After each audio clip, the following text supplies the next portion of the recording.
حامدا ومصليا أما بعد رب اشرح لي صدري ويسر لي أمري واحلل عقدة من لساني يفقه قولي سبحانك لا علم لنا إلا ما علمتنا إنك أنت العليم الحكيم رب زدني علما آمین۔ معزز ناظرین، یہ محرم الحرام کا مہینہ چل رہا ہے، اس کی حرمت، اس مہینے کے اندر عام روزوں کی، نفلی روزوں کی فضیلت، عاشورہ کی روزی کی فضیلت، اس محرم الحرام کے مہینے کا مقام، اس کا تقدس اللہ کی نظر میں ان تمام چیزوں سے مواقف ہیں۔ ہمیں چاہیے کہ ان تمام چیزوں پر عمل کریں، ان تمام چیزوں کا خیال رکھیں، لیکن افسوس کا مقام ہے کہ اسی محرم الحرام کے مہینے میں بہت سارے لوگ اسلام کے نام لیوا، اسلام کا لبادہ اوڑھے ہوئے صحابہ کرام کو گالیاں دیتے ہیں، سب و شتم کا نشانہ بناتے ہیں، صحابہ کرام کے اوپر لعن طعن کرتے ہیں۔ جس مبارک جماعت کو اللہ رب العالمین نے آپ صلی اللہ علیہ وسلم کی صحبت کے لیے اختیار کیا، آپ صلی اللہ علیہ وسلم کا ساتھی بنایا، آپ صلی اللہ علیہ وسلم کے ساتھ وہ ہمیشہ رہتے تھے، آپ صلی اللہ علیہ وسلم کی مدد کرتے، آپ کے ساتھ ہمیشہ جنگ کے اندر، چاہے آپ مدینہ کے اندر ہوں، مدینہ سے باہر ہوں، ہر آن ہر وقت آپ صلی اللہ علیہ وسلم کے ساتھ رہا کرتے تھے۔ وہ صحابہ کرام جو دین اسلام کے لیے اپنی جان مال قربان کرنے کے لیے تیار، وہ صحابہ کرام جو ہمیشہ آپ صلی اللہ علیہ وسلم کے آگے پیچھے دائیں بائیں آپ کی حفاظت کے لیے رہا کرتے تھے، ان صحابہ کرام کو گالیاں دی جاتی ہیں، ان صحابہ کرام کو سب و شتم کا نشانہ بنایا جاتا ہے۔ اور اسی محرم الحرام کے مہینے میں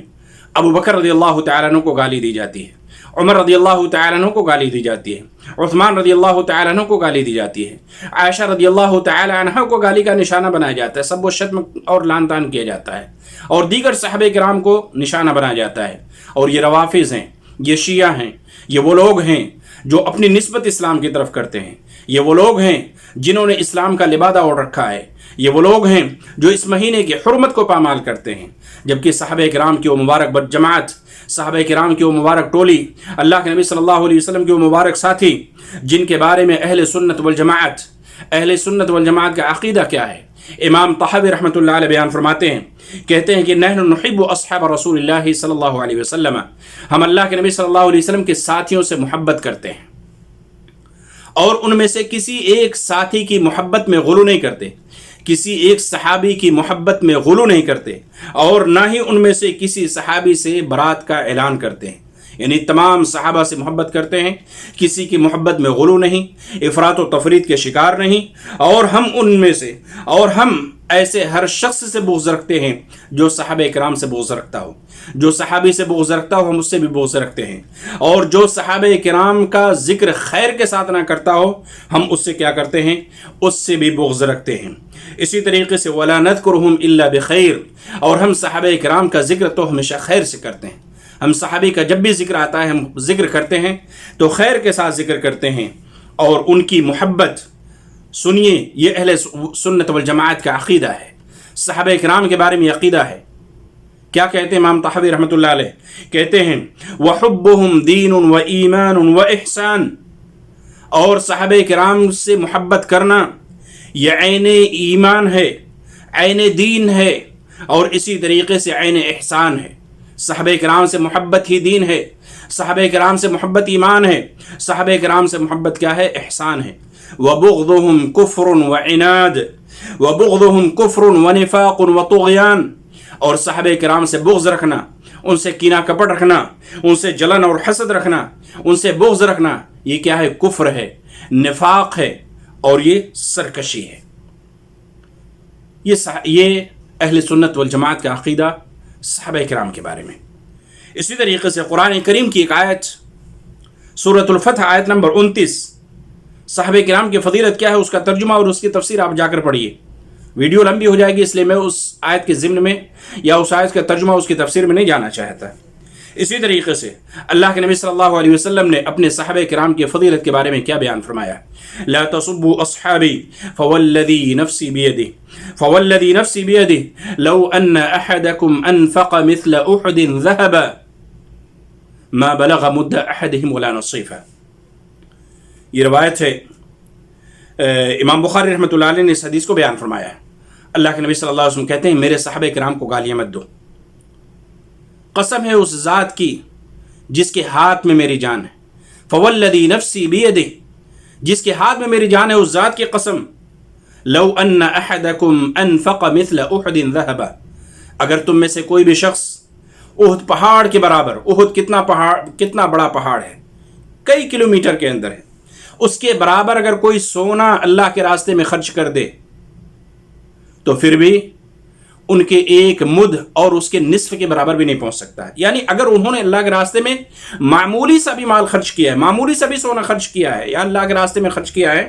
تو اس کے برابر بھی نہیں پہنچ سکتا.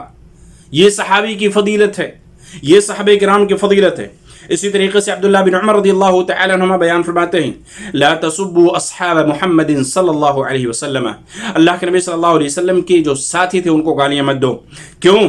فلمقام احدهم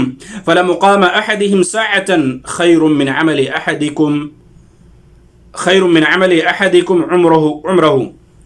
کہ اللہ کے نبی صلی اللہ علیہ وسلم کے ساتھیوں کو گالیاں مت دو، اس لیے کہ ان کا ایک لمحے کے لیے، چند لمحہ آپ صلی اللہ علیہ وسلم کے ساتھ کھڑا رہنا، ان کی صحبت اختیار کرنا، یہ تمہاری پوری زندگی کے عمل سے بہتر ہے. سبحان اللہ. یہ صحابہ کرام کی فضیلت ہے. یہ عبداللہ بن عمر عظیم صحابی ہیں. وہ کہتے ہیں کسی ایک صحابی کا اللہ کے نبی صلی اللہ علیہ وسلم کے ساتھ چند لمحوں کے لیے ان کی صحبت اختیار کرنا یہ تمہاری پوری زندگی کے عمل سے بہتر ہے. اسی طریقے سے عبداللہ بن عباس رضی اللہ تعالی عنہما بیان فرماتے ہیں، کہتے ہیں لا تصبوا اصحاب محمد صلی اللہ علیہ وسلم، اللہ کے نبی صلی اللہ علیہ وسلم کے صحابہ کرام کو گالیاں مت دو، آپ صلی اللہ علیہ وسلم کے ساتھیوں کو گالیاں مت دو. فلمقام احدهم ساعة يعني مع النبي صلی اللہ علیہ وسلم خیر من عمل احدكم 40 سنة، کہ ان میں سے یعنی صحابہ کرام میں سے کوئی بھی ایک شخص، کوئی بھی صحابی آپ صلی اللہ علیہ وسلم کے ساتھ تھوڑی دیر کھڑا رہا، یعنی صحبت اختیار کیا، آپ صلی اللہ علیہ وسلم کے ساتھ رہا، تمہاری 40 سال کی عبادت سے بہتر ہے. 40 سال کی عبادت سے بہتر صحابہ کرام کی تھوڑے لمحے کی، تھوڑے وقت کی صحبت آپ صلی اللہ علیہ وسلم کے ساتھ جو انہوں نے اختیار کی، جو آپ صلی اللہ علیہ وسلم کے ساتھ انہوں نے صحبت اختیار کی، ان کے ساتھ رہا، ان کے ساتھ زندگی گزاری. یہ صحابہ کرام کا مقام صحابی کی نظر میں، اور یہی اہل سنت والجماعت کا عقیدہ ہے.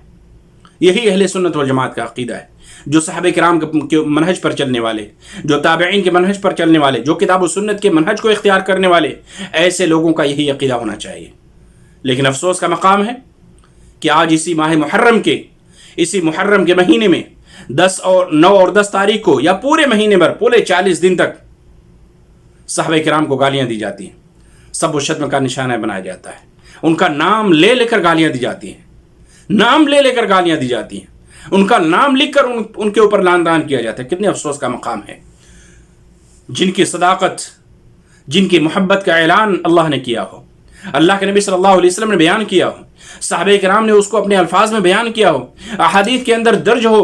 اور ایسے لوگوں کے اوپر لعن طعن کیا جائے تو یقین جانیے کہ اس کا دین اسلام سے کوئی تعلق نہیں،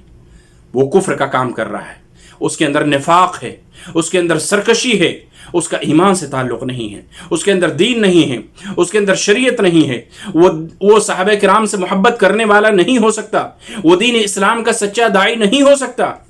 اس لیے ہمیں چاہیے کہ ہم اس محرم کے مہینے میں عظمت صحابہ کو سمجھیں، صحابہ کرام کی عظمت کو سمجھیں، اس مبارک جماعت کی قدر کریں، ان سے محبت کریں. جو ان سے محبت کرتا ہے ہم ان سے محبت کریں، جو ان سے بغض کرتا ہے ہم بھی ان سے بغض کریں. اللہ تعالیٰ مجھے اور آپ کو صحابہ کرام سے سچی محبت کرنے اور ان کے پیغام، ان کی دعوت کو عام کرنے کی توفیق عطا فرمائے. اللہ رب العالمین ہم تمام لوگوں کو صحابہ کرام کے نہج پر دین اسلام کو سمجھنے، اس پر عمل کرنے والا بنا دے. اللہ رب العالمین ہم تمام لوگوں کو قرآن و حدیث کے مطابق زندگی گزارنے والا بنا دے. آمین ثم آمین. وصلی اللہ تعالی علی نبینا محمد وعلی آلہ وصحبہ اجمعین. والسلام علیکم ورحمۃ اللہ وبرکاتہ.